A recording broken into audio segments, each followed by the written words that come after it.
अस्सलाम वालेकुम, कैसे हैं आप सब। उम्मीद है खैरियत से होंगे। आज मैं आपके सामने एक मुनफरिद टॉपिक के साथ सामने आई हूँ।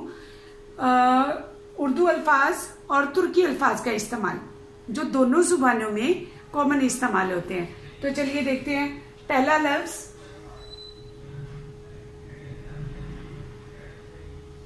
उर्दू,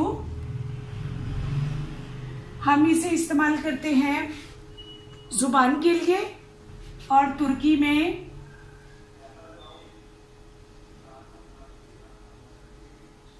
लश्कर के लिए। इसीलिए इसे लश्करी जुबान भी कहा जाता है। दूसरा लेकिन,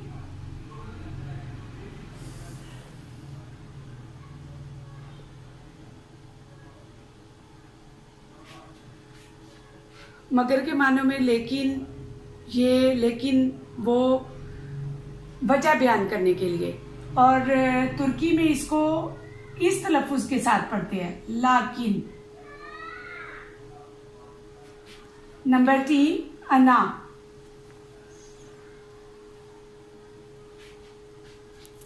अना हमारे यहाँ भी अना माँ को कहते हैं और तुर्की में भी अना माँ को कहते हैं। तीसरा लफ्ज हमारे पास है जफर। बामानी दोनों जुबानों में फतह के मानों में इस्तेमाल होता है। हमारे यहाँ तो बाकायदा नाम भी रखा जाता है जफर, और वो जफर पढ़ते हैं। नंबर 3 बावर्ची।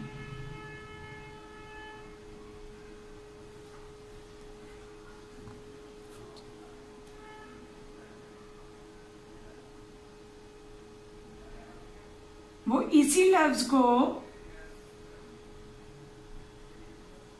बावर्ची पढ़ते हैं। मतलब हम थोड़ा सा अलिफ को खींच कर पढ़ते हैं, लंबा करके पढ़ते हैं, और वो थोड़ा सा छोटा करके पढ़ते हैं। इसके अलावा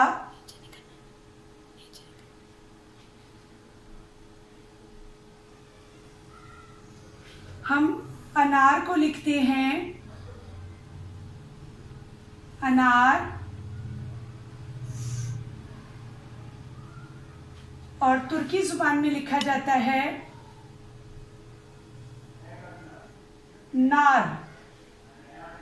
दोनों का मतलब अनार है। इसी तरह तो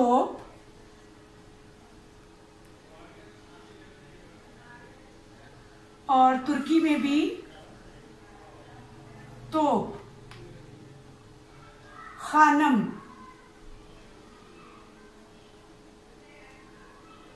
चूंकि ये अल्फाज तुर्की जुबान से आए हैं तो हमारे यहाँ भी इनको ऐसे ही बोले जाते हैं। खानम, बेगम।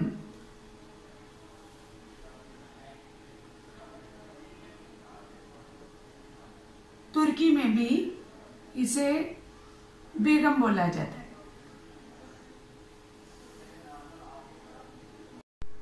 इसी तरह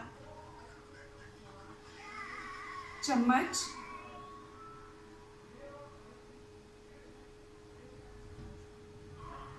तुर्की में भी इसे चम्मच बोला जाता है।